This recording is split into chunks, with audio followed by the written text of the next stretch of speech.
Hello, everyone. I hope you're having a wonderful day. I am joined again with Nicolas Guérin, That's our me. Nice to meet you all again. creative director, and I am Med, Hello, everyone. community manager, and I forgot to mute myself. Sorry about that. And yeah, so today we'll be discussing everything that is regarding Stella's story in Spiritfarer. So be Spoiler warned. alerts. Like everything is gonna be spoiler. Yeah, everything is Spoiler, going to spoiler, be spoiler. spoiler. We're So gonna if you tell haven't everything. played the game yet, do be warned that you will know essentially the entire plot line of the story in Pretty advance. much. So be warned that if you don't want it to be spoiled, you might want to wait until later. We will post everything directly on our YouTube page. If you haven't subscribed already, I do highly recommend you do that. And then I'll link to everything either on Twitter or directly on our Discord. So you'll be advised when to watch it and whatnot. So let's start by actually just Right. answering some questions. We have received a couple of questions directly inside the Discord, and I figured we might as well just answer one. So, someone asked, what was the main decision behind not revealing all the lores of Spiritfarer's world through the game, and was it simply to leave it up to imagination or the player's interpretation? So, what's your thoughts on that? Yeah, that's a really tough question.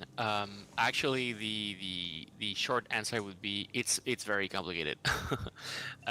Honestly, it was a question we asked ourselves since the very beginning. Spiritfarer has always been crafted with the idea of the whole game being a metaphor.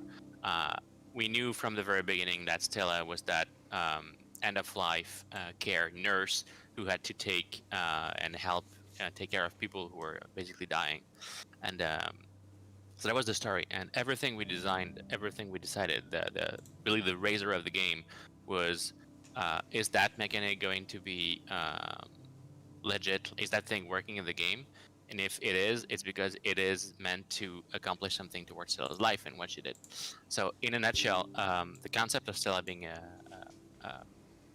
a nurse was there all the time. Now the question was, will we actually try to make that idea emerge throughout the concept of the game? As you can see, we have also like older concept arts of Stella. Very interesting fact that if you guys have watched what we said yesterday with Joe, Stella was pretty much there from the beginning as that person who is going to be able to take care of others. But as for the concept of the metaphor and how did we hide it, I guess at the beginning it wasn't meant to be shown at all. It was meant to be just there for us as a way to progress towards the creation of the game and how to understand what was going on in that world. But it wasn't really meant to be exposed. I guess what the turning point was the fact that I knew that Stella had to be the one dying in the end. Stella had to be the one that actually took all those experiences she had with the spirits, all the people she met during her life, people who had a huge impact on her, and then it was her turn to pass away. Then I guess at this point, I remember a conversation with Will, our CEO, and the two of us were talking about this, and we said we have to show it. We have to actually show that to players. Would that be actually explicit or metaphorical? We decided on showing something a bit more metaphorical, yet you'll see with Lily update that it was a bit more explicit now. But yeah, it was a balance. It was tough for us to find a way to being delicate and subtle with the whole concept without being too heavy-handed and try to show things that we didn't want to show. Um, but definitely, it's at a weird spot between a full metaphor and an allegory and something that is actually happening. So yeah, it was a balance during the whole game. It was we were working on a tightrope trying to make all these elements work together. I don't know if I've answered, but that's the best I can produce right now. That's fair. One thing that I do want to ask is you mentioned the Lily update and regarding Right? to like putting the emphasis on what the story of Stella ended up being. Yeah. Would you say that this is in a way what inspired us to create the Lily update to really expose Stella's story? Was it something different? Yeah, most probably. I mean, it's a back and forth between our community and the game, and we had we're pretty lucky to receive tons of feedback, and thank you guys again for having written to us. I mean, everything we received was golden, from the personal experience to your own story with the game to how you perceive like things that worked or not for you. We also had like massive playtests right before we launched during the beta playtest, and we knew the spirit worked in a way. We knew people would be connected to the spirit story and what the spirit meant for the players and for Stella. Um, the only thing that we were not entirely sure was how Stella's story would be understood. In the shipped game that you guys have played, what happens is that you get to meet Hades a couple of times. So Hades is that big giant white owl that appears atop a golden tower. So who he's actually Hades. This is kind of complicated. This is not something, again, simple. Hades is Stella in a way. Hades is Stella's subconscious. Hades is Stella's thoughts collected in that thing. Hades is the counterpoint for Stella's ability to navigate towards the the waves of what life's throws at her. She has to go through many deaths of people, and that's really hard. That's actually very, very complicated to do as a human being. Which again, massive kudos to everyone who does that in real life. I mean, those people are heroes. Those are angels. They are taking care of people who are dying, and they are there towards the very end. Some people might be lucky enough to have their family around them, to have like relatives accompanying them towards this process, but many of those people are not. They are just like by themselves in a room, either in a hospital or in a hospice, a place made for this. And all those nurses, all those people are there surrounding them, and it's beautiful job. Actually, it's more of a vocation than a job. So anyway, for Stella, Hades represents that a counterpoint of what she thinks. Is she able to go through life and to how to say this, to basically find the courage, find the strength to carry on and to do what she does. So Hades is her questioning what she does. So basically what happens in the game is that you the more you go towards the end, the more you get to meet Hades for real. So the more you have to still have face around fears. Since the beginning, the concept of mist, of smoke, is there in the game, and it's meant to represent death. So each time you see smoke in the game, each time you see something which looks like a willowy wisp of smoke, it is meant to show death. You have two aspects of death in the game. You have a scary aspect of death, which is dark smoke, and you have a bit more of a peaceful aspect of death, which is white smoke. And that's what Hades, since the beginning, is white. In the second encounter that you have with Hades take that more scary, elongated form and then questions Stella a bit more harshly. We also talked with the idea of having Hades being more dark towards these times. But at any rate, those were the moments where you get to actually have glimpses of what Stella's actual real story were. So the memories that she has throughout her life that you're showing now. Now, the thing with Lily is that Lily is Stella's sister. She is the one, well, her and her mother, the two of them are holding Stella's hands when Stella is dying. And Lily comes back in Stella's room at the final moments, and she basically pops up that photo album, and then she looks at the pictures in that album, which are the pictures you see in the game, which are the memories that Stella's had, and she basically remembered all of them during her final moments.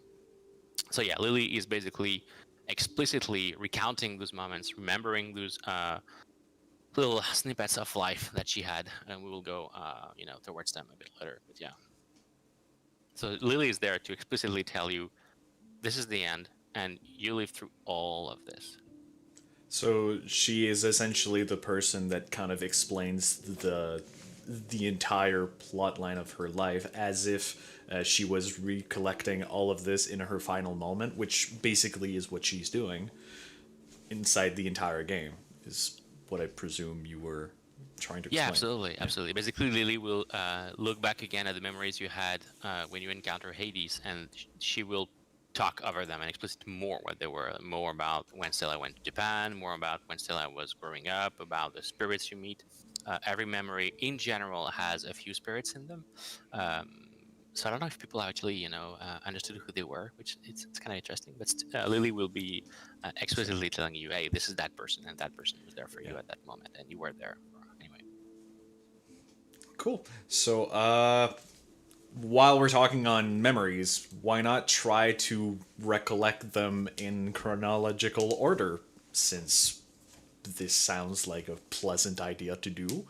So, the first memory that we see, I believe, is her when she was really young at a birthday party or a barbecue or some kind. Yes, that's right.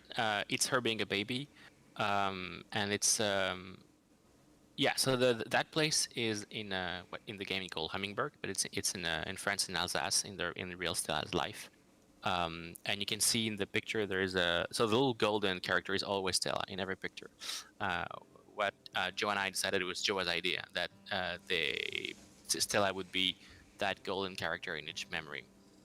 So what you see there, if it's highly visible, but Atul is there, cooking lunch, and it's the whole of Stella's family. So Stella's family originates from her father originates from India, and then he moves to Europe, and that's where he met Stella's mother. Um, so basically, a couple of family members went to France as well. Well, in many places in Europe, but France mainly. So that moment you see is a feast. Well, is a barbecue basically for Stella's family, and the guy cooking is a tool when she was very young. Indeed, indeed. So, time to go. And Lily was not born yet, so that's why she's not there. But that's why she is there in the next photo, I would presume. Yeah, absolutely. Noting that she was born. I believe she's the purple one, following Stella. Yeah, so there are three people in that picture that are of interest. Actually, you see Stella's parents there, well. and then there is in the bicycle in front is Gwen, and then there's Stella and Lily. So at this stage in her life, Stella has already met Gwen. Gwen is already her best friend, and Lily is the one I was trying to catch up. She's a little sister who tries to be part of the group, but Gwen is a bit too old, and at this stage, children are not that easygoing. So they were just say, "You're a bit too young to play with us anyway," which is actually something Lily said to Stella. But yeah, same place, so in northern France, and Gwen is there to that's the start of their friendship, basically, growing up in that specific idyllic leisure place, because that's where they go for the holidays. And as for the next one, I believe it's Gwen and Stella while they were teenagers, celebrating some form of, I presume, like birthday party or. Right. So it's a fun one. The idea is that again, Joe's idea. And they tell me that moment could be the moment where the first time that Stella gets to drink alcohol. Oh, right. She's barely old enough, probably a bit underage. And Gwen is that friend who is always pushing her, because Gwen is a bit older, and so Gwen is kind of the one that does the cool thing. And when you're a teenager, Right. that person is really cool because she does think a bit more in advance. She might have started to smoke as well, which is very bad. Don't smoke; it's terrible. Don't. But then Gwen does that. So Stella looks up to Gwen.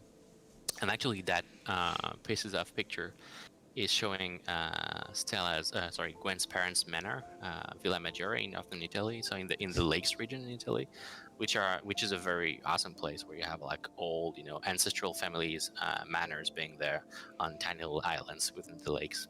It's a bit, European jet set-ish as a setting, and that's where Gwen used to grow up.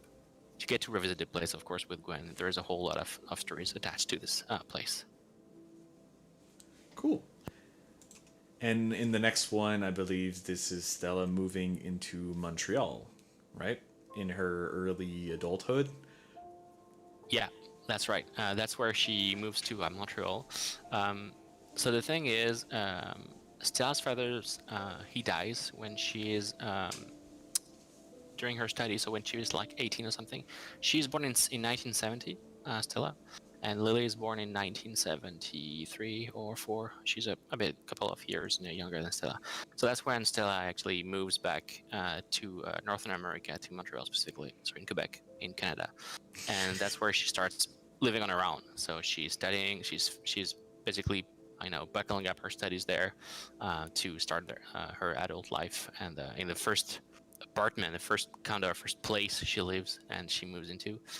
There are always so many cool memories attached to your first condo. Where was your first condo, man? Where did you first moving out of your Apartment? parents' house? Yeah. Oof, that's a good question. I actually moved out. I was 18. I moved in with my sister in Sherbrooke because I went to a university at Bishop's University near Right. Sherbrooke, and it was very good memories because I had like I got to hang out with my sister and just kind of be brought up into a world, the adult life in a Hmm. very smooth manner, which was really great. And then I just moved around and really enjoyed my liberty as soon as my sister moved out with her boyfriend.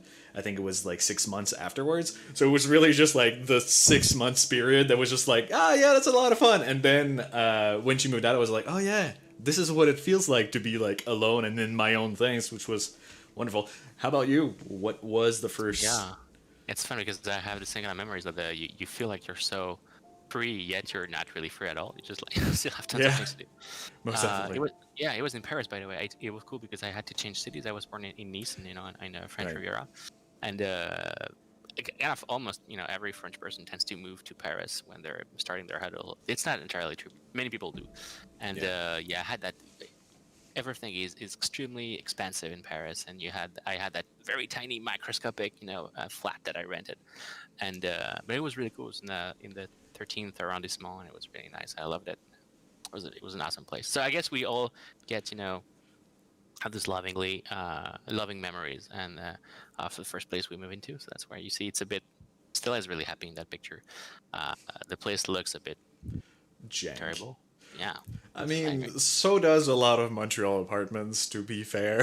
It kind of comes with the charm of the city, but we still love them. Like, they do Yeah, what they're meant to do, which is a roof over your head.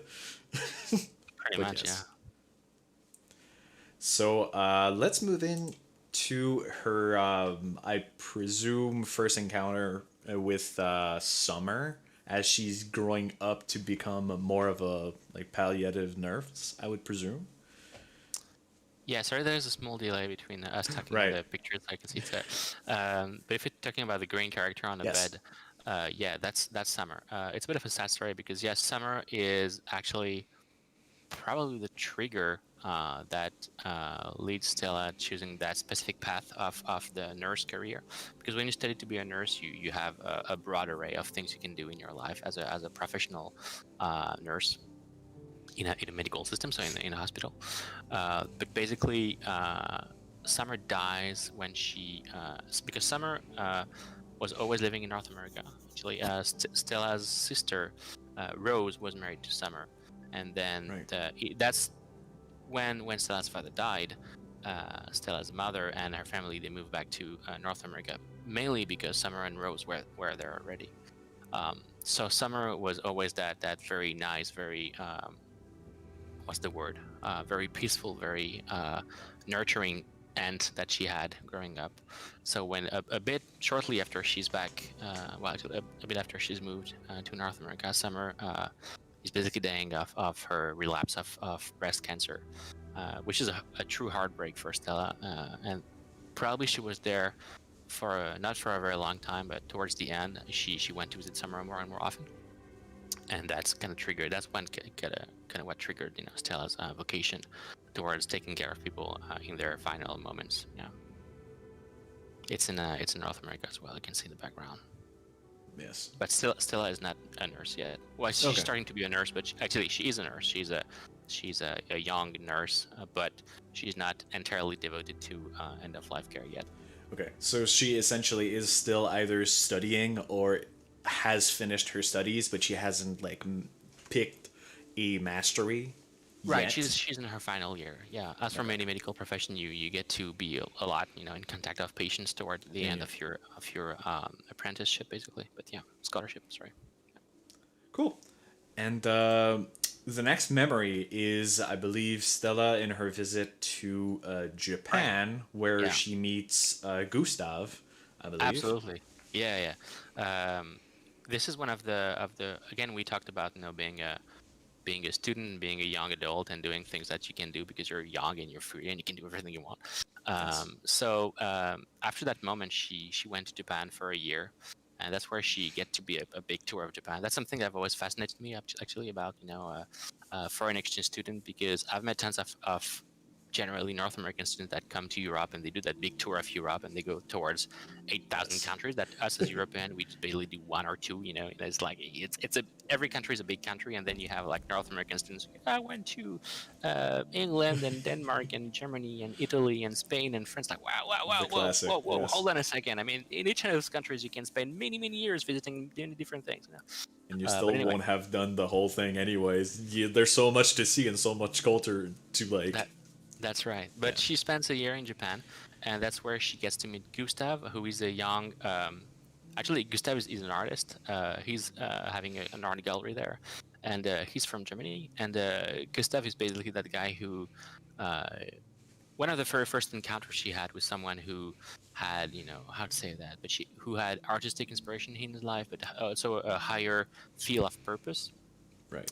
The sad story being that Gustav then becomes sick and he can't really move that much, but he is still pretty much an artist and extremely respected in his field. So yeah, that's where she meets Gustav, and Gustav is the one opening her eyes for more of a, how to say this, to develop an artistic, Desire. vibe. Okay. Yeah. Would you say that it's also sort of what triggers her to like want to find a higher purpose in life, like a goal to achieve, to become someone that Maybe, transitions? maybe. Yeah, to me, it felt more like, well, there is a connection to Japan that she has, Yeah. which still means that a peaceful place that she got to visit when she was on basically on a holiday. So you don't have no stress attached to being in a place. Just like there at your own leisure, you can do anything you want, Right. and it's all new and wonderful and great. So you have that extremely nice discovery feeling. As for higher purpose, maybe, but it's more of a. To me, it always felt like Gustav was the one that allows Stella to see things in a different way, to see things from Okay. a more of a, yeah, I'd say artistic. That's not the right word. More of a, I don't know, like to develop her inner, perspective on things rather than just being, Right. carried Right. by the moment. Okay. Cool. Makes a lot of sense. Got it. And as for the next slide that I wanted to show, I believe it's Stella with Giovanni and Astrid. Astrid, yeah. Yes. Yeah, so that's a funny story as well. But there is a whole community around where Stella lives, in her neighborhood and in her life. So Astrid and Giovanni, as I've said yesterday or the day before, but they're pretty much heavily inspired by my own grandparents. Right. And I knew from the get-go that Stella didn't knew her grandparents, so it was a good way for us to have Stella being meeting with those two old people who were kind of lovely, but kind of weird, kind of awkward, but kind of interesting. They were Right. full of life lessons, but yeah, they did very very high number of bad things in their life and bad choices and bad decisions. Yet the two of them are pretty much inseparable, and they kind of become Stella's grandparents by definition. They're there for her. She gets to meet them. She gets to meet Beverly as well at the same time. We'll see it a bit later. But Right. yeah, so it's those people are pretty much an example of how to say that. They are neither good nor bad, but they're there for her all the time, and they all represent things that are awesome and things that are terrible, politically, personally. The whole story between Giovanni and Astrid is kind of weird. Again, it's based on my own personal family. But Giovanni is a terrible husband. I mean, he cheats on Astrid tons of times, and Astrid is still there. She kind of loves him and hates him at the same time. But they've been through hell together, and Astrid just couldn't let it go. That being said, at the very end, Astrid is kind of fed up with Giovanni and said, "Okay, that's too much. Too bad." And then it kind of ends up on a sour note. Then again, it's based on something my own grandmother told me. It's fun, not fun. I don't know how to say it, but it's a story that my grandmother told me. So we discovered that my own grandfather had cheated on her, well, many times, but that she kind of knew. But then he basically had another family with another woman. So it was Oh. yeah, and she discovered that after his death, well, a couple of years after his death, someone called her, who used to be his mistress, basically. And say, yeah, I'm the lady that had another life with your ex-husband. And my grandmother was extremely pissed. She was really old then. And she just like hung up and said, "Fuck him." And then she wouldn't be worried about. Whoa. She was kind of sad about the fact that he was dead. But after that point, no more. So she said, like, "That's it. I'm over that guy. I spent So 60 many years with him. years. That's Yeah. it." Yeah. Time to live my own life because he's not worth the trouble, kind of deal.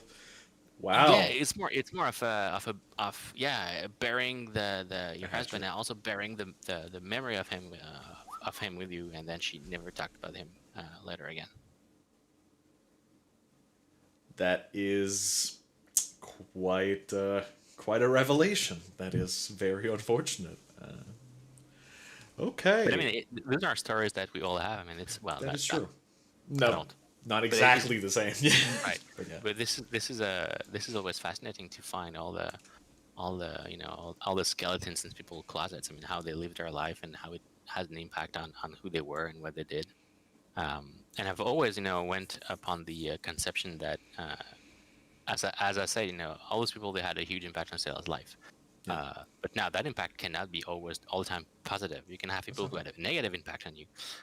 And the example I always took, that my own grandfather, he told me how to shoot when I was 7, which is a very bad thing. You don't do that. It's a terrible idea. You don't give a gun to a young uh, dude. It's weird. Uh, Just at least if you give them a gun not loaded, hopefully. no, no, but But I mean, jeez. Yeah. yeah, but both of them, they in France, they went through war. My grandmother Right. used to hide Jewish children in the cave of her mother's restaurant in Nice, and my grandfather was in Whoa. the resistance. So I mean, both of them, they had heroic stories, and they had awesome Wow. moments they lived. But that being said, they used to be dicks sometimes. My grandfather himself was terrible at some points, and so Right.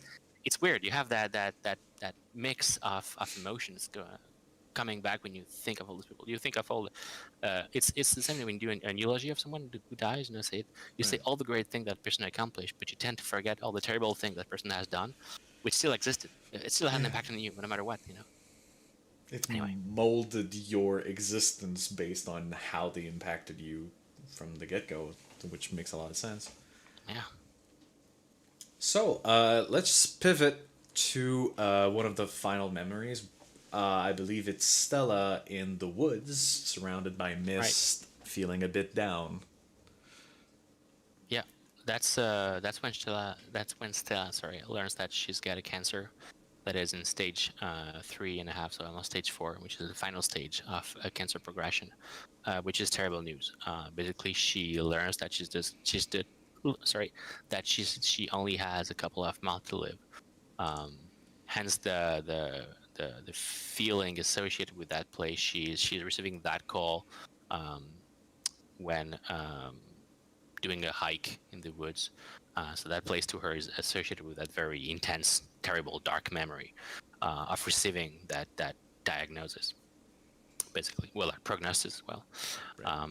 So yeah, it marks the final moments of Stella's life. And would you say that this idea is kind of what inspired what you would see in game, which is very oppressing and very like dark but spooky as well? Yeah, absolutely. But at the same time, the game shows all the nice places that Stella went Right. through in her life. So it's more associated with that concept of being in a dark place sometime. Right. Uh, Literally, like I love expression in English. It doesn't exist in French, but when you're in a dark place, means that you're in somewhere in your mind that is not a pleasant place to be, which is literally explicitly shown this way in Spiritfarer. Like Stella is in a dark place, and people there are in a dark place, mentally, of course, but physically as well. Right. And as for the last slide, it's what we showed earlier with Stella on the bed with her mother and her sister. Yeah.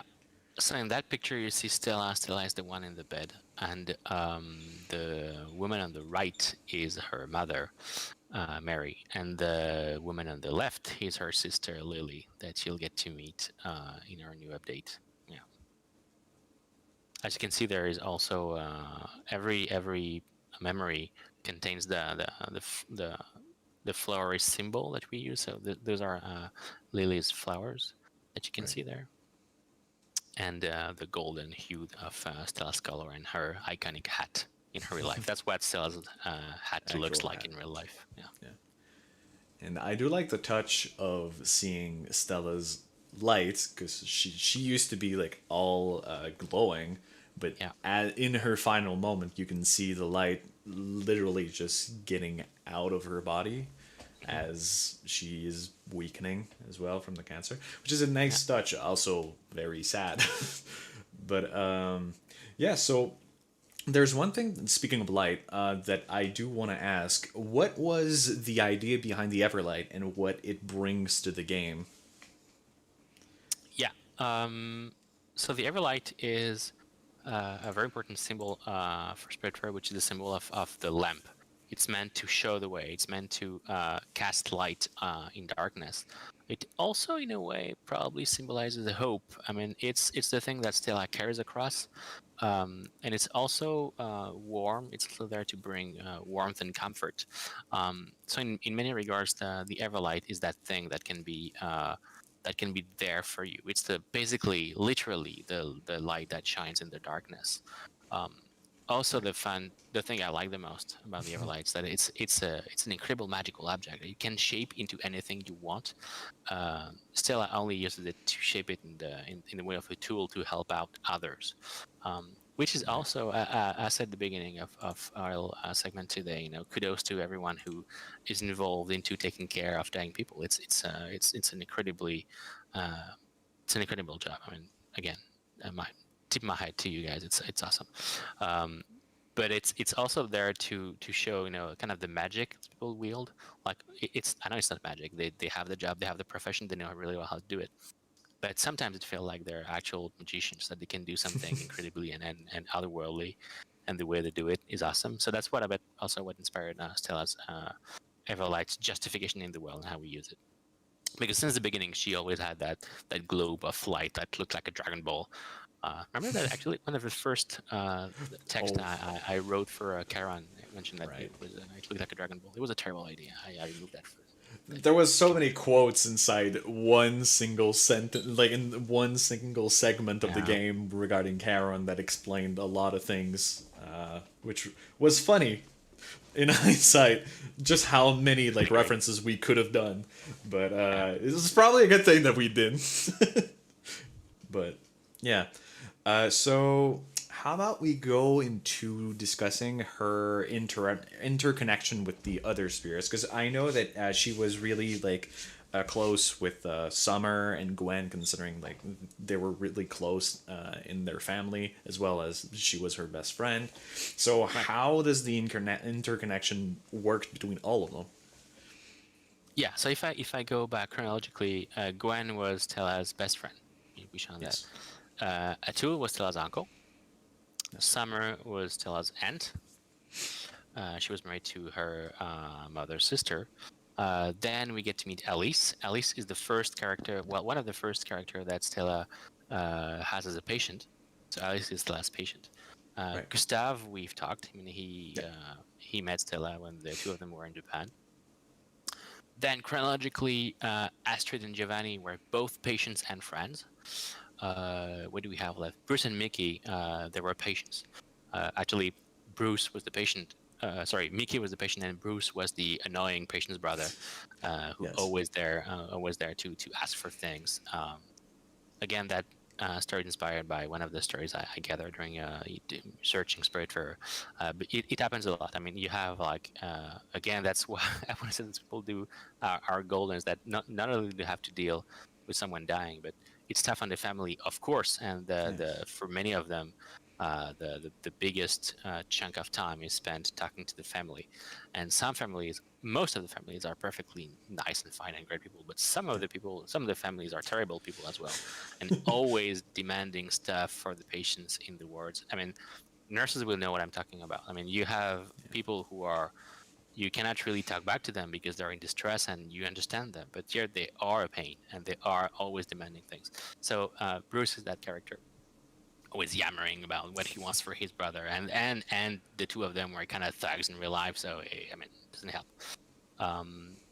Then we have Elena. Elena is still a patient as well, a very tough patient, like someone who doesn't want to hear anything about nothing. She wants to live her final days the way she thinks, and that's it. So Elena is still a patient as well. And Buck is a funny story because Buck is one of the only characters that doesn't leave the boat, basically. Yes. Buck is a funny thing because as well he is not discovered in a spirit form, and there is a reason for that. The reason is that he's technically already dead. Buck is a memory of a memory. I know it's a bit weird, but hear me out. Buck is Lily's friend. So Buck is one of Stella's sister friend, and what Stella knows of Buck is the stories that Lily told her about him, basically, about that kid who was in his teen years, who basically dies in the hospital. And probably it's one of those stories that Stella also she carried across with her. That's why Buck is in the game. That's why Stella sees Buck towards her final moments, because Buck had an importance in her being who she is, for the sheer amount of how terrible that is. And by the way, Stanley is there as well, but Stanley was Stella's patient. There is, I mean, it's tough to see anyone living this world, and it's tough to be in a place where people are dying, but there are several degrees of extra tough when it's about children. Yes. It happens all the time. Very unfortunately, it's a terrible thing, but it happens. And again, as per my own story, as I told many of you guys today, the day before, but my own brother is head of ward in a geriatric service in France, and when he was doing his studies, I was still contemplating joining the medical corps myself, and he started working in oncology, so working with cancer patients in a pediatric ward. So basically, that's where the children who are suffering from cancer go. And you have to know that the cancer that affect children are extra aggressive. Cancer is a terrible disease that affects your cells that grow and mutate, basically. And the more you produce cells, the worse a cancer is. And in children, it's terrible because you mutate all the time. And cancers in children patients are in most often they're not fatal. That's terrible.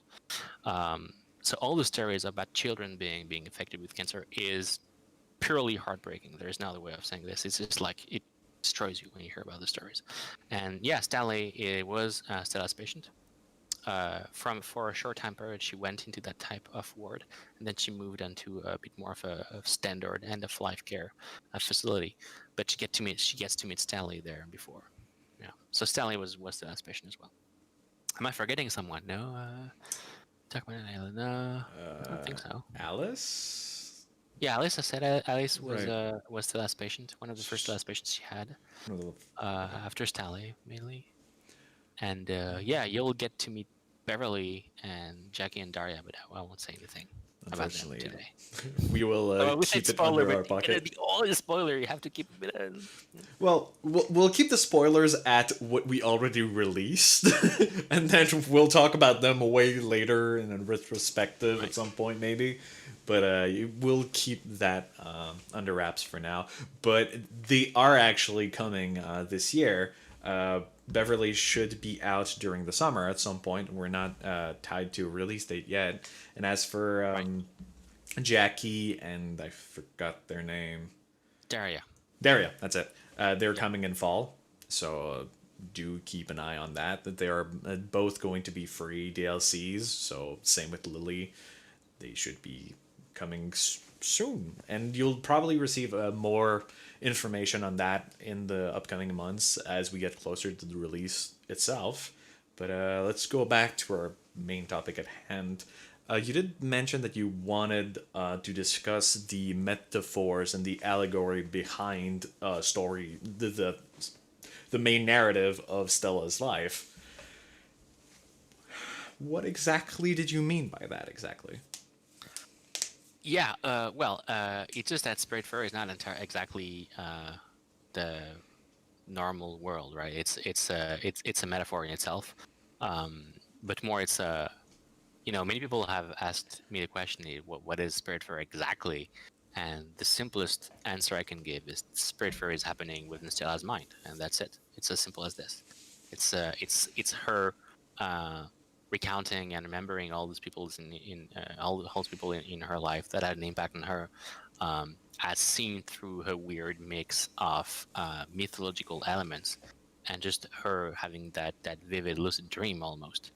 Um, Now, the metaphor in itself is that uh, it's that's how she can see her life. She was Charon our whole life. That's what she thinks. That's what she believes. Because again, her understanding of Greek mythology is really there. And the thing that is interesting is when Charon is dying, who is taking care of him?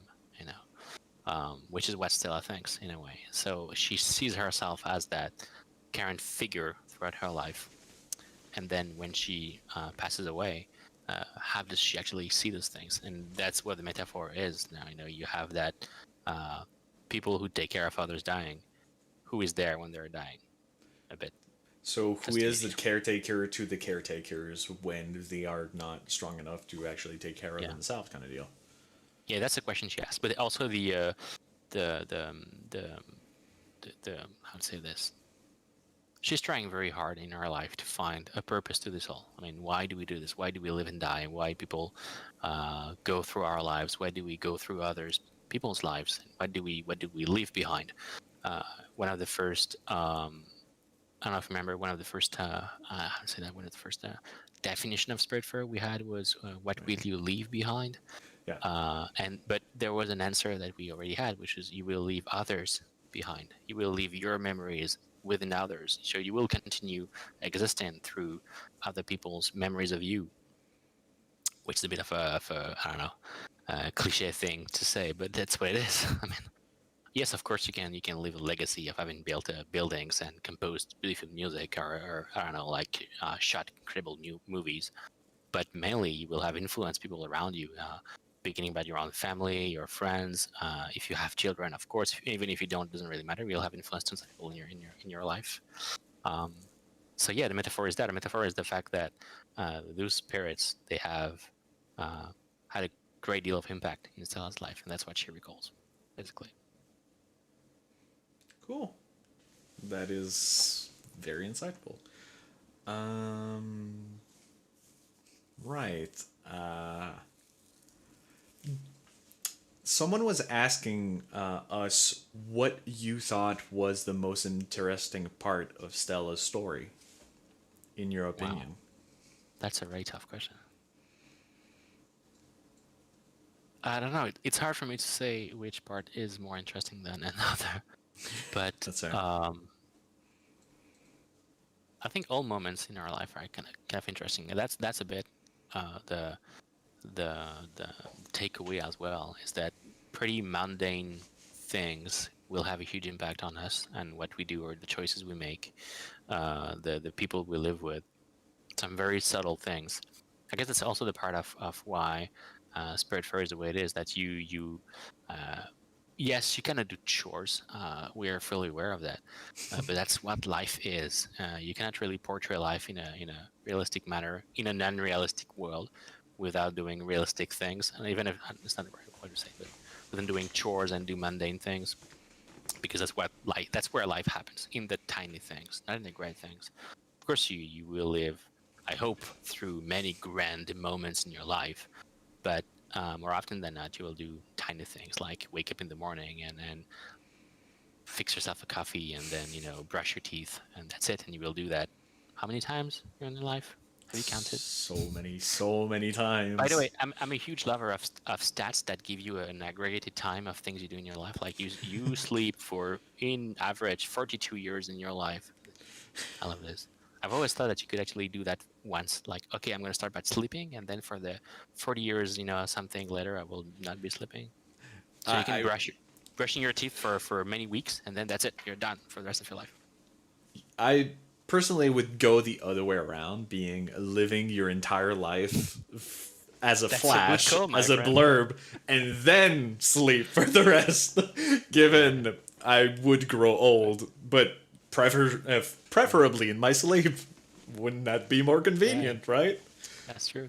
But that silly thought exercise shows you that life is actually repetition. That's what you do.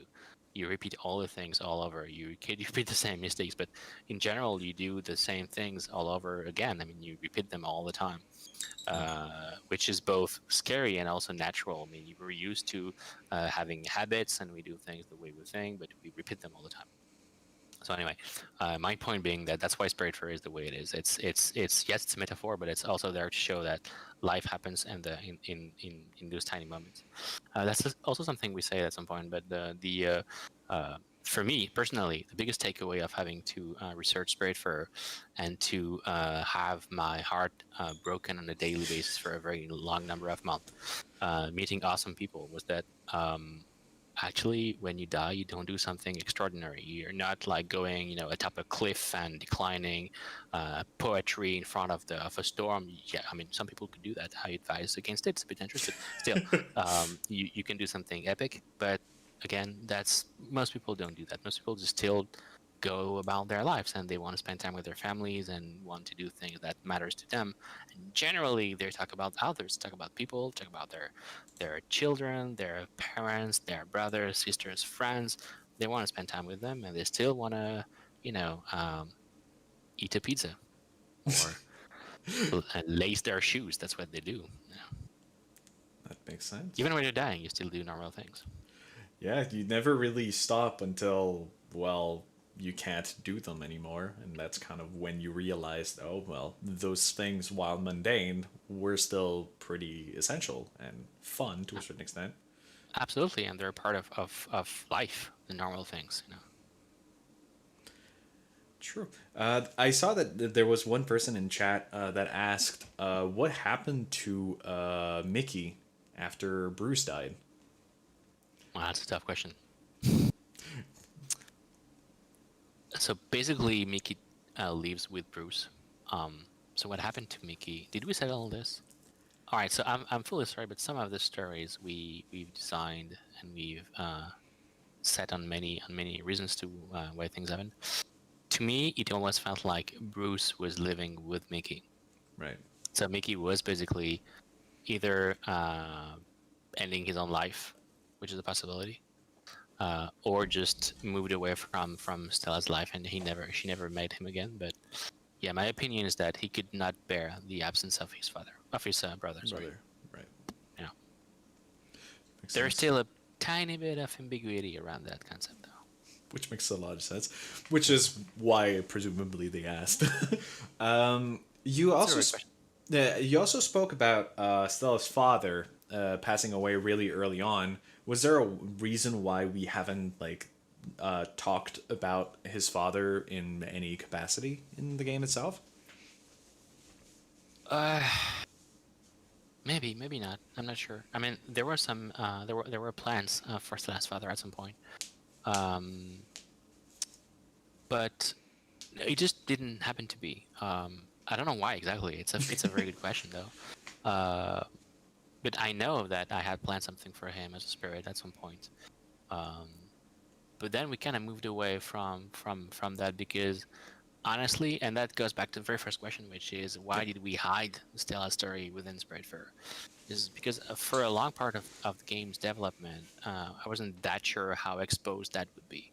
Um, so if we hadn't talked at all about Stella's real story, then having even more personal relations, so basically, family members, relatives, in the Right. mix, would have been even more confusing because then you would have always thought that who are this guy in relation to Stella? I mean, Atul is her uncle, so I kind of guessed it. I kind of understand what it means, and then you have Summer, and then you have other people who are not relatives, and then you have more people. Anyway, so it just having her father was complicated. You know what? Probably if her father would have been there, that person would have taken a whole lot more time than any other spirit. Right. Um, because generally talking, I mean, your parents are kind of a big deal. Your mother and your father, or if you have two father or two mothers, same thing. I mean, it's your parents are pretty enormous. Some people do have a very long history and then an impact from their grandparents, Indeed. siblings, of course. But Lily is there. But anyway, but we knew that we wanted to talk about people who died, and because of Stella's work. So her father was entirely different. It was hard to make that happen because he died when she was younger, Right. and anyway, he just It makes a lot of sense. sorry, yeah. Well, I mean, no need to be sorry. It is I mean, what we designed I it wish we'd for. have done Yeah. everything, you know. That's fair. There is a limit to how many spirits and things we can develop within a set time frame. So, one person did ask, was Stella married? No, she didn't marry no one. So she was someone who wasn't like didn't have many relationships. I believe she was mostly focused on what her career path was and her purpose in life. I don't really know. It's that's a very good question. Uh, I don't really know because the vast majority of the game is spent thinking about people who died Yeah. under her care, or ish, and people who she knew when they died had an impact on her. Um, I guess we could have incorporated someone who basically was Stella's lover at some point, and then that person would have, had an impact on her if that person would have died. But then that would have been pretty complicated to portray.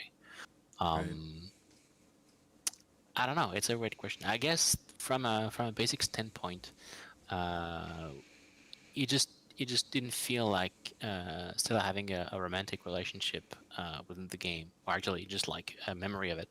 Um, I don't know how to fit that in. It just didn't, happen. So yeah, I don't know even if she had like people in her life. I guess she did. I mean, Maybe. Though her design being and her character being of a young age in the game to represent like her young state of mind probably would have counteract the fact that like the other spirit would probably have been much older, so probably a good take to not go yeah, that direction in yeah, that's true. hindsight. I always forget that because I always see Stella as an adult, Yeah. throughout her life. You're right. In the game, she sees herself as a kid. So yeah, that's entirely true. Was there a reason specifically why we decided to choose Stella while she was still young rather than in her adulthood or her prime? Yeah, it stems back from what Spiritfarer was from the very beginning, which was that idea of someone who is naive and honest enough. And still, I was that even when she was an adult, she was still a kid at heart. She would still be that person who questions things, has a very big heart, gives a lot of herself. Um, it was a bit of a non-choice. I mean, I guess when Joe uh, drew Stella, they knew that Stella had to be like this. So when I arrived on board, Stella I was already a kid, and it fit perfectly. It was like, Yeah. okay, that's perfect. It's exactly what you need to have. So she was, as Roger Rabbit, actually as Jessica Rabbit would say, she was drawn this way, That is completely literally. fair. Yeah, no, most definitely. Someone in chat asked, what was Susan's significance to Zelda? Because we haven't really discussed the NPC now, think about it. So let's start with Susan. Susan, she's something. She really Um, is. Yeah. So Susan is part of those. Well, all the what we call NPCs is a moniker for basically the people in the world of Spiritfarer who are not spirits. So it means Francis, the wandering merchant. We have Yeah. Albert, the shipwright. There is Alex, the seal, the magical seal that teleports the ship. There is Susan, and there is all the raccoons. So Theodore, Yeah. all Theodore. they are called Theodore Raccoon. They're all tiny merchants. Anyway, so Susan is interesting because she's the collector, and as the collector, her role in the world is to give you rewards for collecting things. So Susan is kind of a jab at video games in general. Right. I mean, uh, it, Spiritfarer is a kind of game where you can collect stuff. I mean, that's a fun thing. That's a fun part in the video game to collect stuff. That being said, it's a game about understanding the impact of other in your life when they're dying. So the worst thing you could have made is made a game about having a materialistic component about it. Yeah, you have to collect things and not be aware of this. I mean, you have to be aware that in the game where you have to understand what really matters in life, what really not matters in life is collecting pointless things. Just don't do that. It doesn't matter. You shouldn't go around and accumulate wealth and objects. Well, you could. Many people do. I do a bit in my life, but I'm telling you, no one who is dying will tell you, I wish I would have more money. I wish I had more cars or more tennis rackets or more shoes, man. Those shoes, I live for them. When you're dying, you don't give a flying about shoes, really. Collections really don't matter because it's not the things that you bring back into the afterlife if you believe in such Well, things. you could argue that some collections like art or things that matter kind Sure. of, have a higher purpose than just objects. But anyway, so Spiritfarer is pretty much a game in which you collect stuff. So Suzanne is here to be that person saying, okay, I'm gonna give you a reward, but I will definitely judge you for it. Fair. That's what she does. So she hates her job. She hates her, mythological function of rewarding you for things you bring to her. And she tells you all the time this. I mean, stop doing this. Why are you doing this? Why are you coming back to me to give to have things? It's pointless. Don't you have better things to do than just collecting things? Right. People are dying. Come on. Fair, fair. And did the other NPCs like Albert and Onion Monkey and all of them have specifically gameplay ideals of why they existed, or Yeah. did they have some real life components to them? Yeah, I love to say Onion Monkey. Beyond us in Thunder Lotus games, no one knows what Onion Monkey means. That is fair. Everyone knows Francis the Francis. Wandering Merchant, but a bit. I mean, they're all kind of a commentary of something, in a Okay. way. Albert is definitely a used car salesman. That's what he is, with all the stereotypical cliche that you can imagine. I've always been a big fan of all LucasArts game and Team Zephyr and Ron Gilbert Monkey Island, and there is a Stan in Monkey Island that was the ship. He's a sales car. An old says a used car salesman, and he moves his arms like this, and he's always trying to bamboozle you into buying the ship that you don't need. Anyway, so Albert is that person who is a shark, like literally. Then Francis, he is. I was saying the story. It's a very odd story. He's inspired by an ad made by Kevin Bacon for PBS Antique Roadshow. What?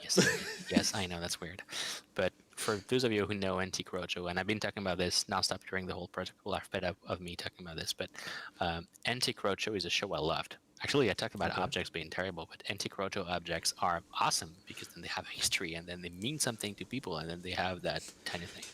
And I think it's over now, but for some time, in the a couple decades before. But Kevin Bacon had made a video ad for Antique Roadshow where he imitated that old lady who came back to the show and said, I have that little tchotchke here and I want it to be appraised, because you go with your old objects to be appraised during it's a roadshow, as the name suggests. Right. So a very skilled crew of appraisers go towards American cities and appraise objects will bring to them. So Francis is pretty much inspired by this concept of having that object that means something specific. Wow. He's the opposite of Susan. Very much so, yeah. Because instead of saying, why are you collecting, is please give me all of the things. Things that are important. And as for Alex, well, Alex is a magical seal. I don't know if there's anything more to add. He's just a bus driver. He's just very jovial and likes his job. Yeah, he's the Tom Bombadil of Spiritfarer. You know, he's that character that sings all the time and seems to be the most powerful being in the universe. Yet he doesn't care about this. He just does silly things with this. He's just there in a field dancing around. Anyway, and he teleports the ship, which is cool. And as for Theodore or the Theodores, if I may say, Yes. um, yeah, I won't hide the fact that at the beginning they were kind of a jab at Animal Crossing, Mr. Tom Nook. I mean, Just yeah, slightly. slightly, and then it became that whole capitalistic monstrosity that Theodore Raccoon Inc. is. Anyway, he was pretty Right. fun, and he was one of those characters that Joe made a drawing, and then Alex animated it. He animated the little raccoon, bouncy raccoon, and then everyone was like, "That's awesome!" And then he happened to Yes. be in the game. Sorry, there's no grand meaning towards beyond. No, I mean it's totally fine. That's kind of what I expected as well. But I figured it's something that I believe we haven't mentioned in the previous days. Speaking Right. of the previous days, because I just saw that it's like past 2 p.m. right now, so we will have to stop soon. Yeah. All of the other a day's worth of content that we shared will be are actually directly on our YouTube. So if you go on our page, you can re-watch all of this archive that we have for LudoNarraCon. And this video will also be there. So if you missed certain parts, it will be directly on our website. I mean, on our YouTube page, also on our Twitch. So do check it out if you haven't. Otherwise, my name has been Mederick. I have And I been was joined Nick. by Nick, That was me. and it was a lot of fun. Thank you all for joining Absolutely. us. Thank you very And much again for having played the game and being there to witness our us rambling about the game. it has been quite a lot of fun and quite insightful. There's a lot of things that I actually did not know about the game that I learned. Cool. And thank you all for joining us. I hope you have a wonderful day, a wonderful evening, a wonderful morning, if that is the time zone you're in. And I'll see you soon, probably on the Discord. If you haven't joined it already, please do. I am pretty active, and so are some of the member of our team. And it's just a lot of fun. Also, don't forget to check out Spiritfarer directly on the Steam, because we are still on sale, I believe, for the next couple of hours, if not actually until the 29th. So do make sure to pick up the game, and see ya. Has been fun. See you. Bye.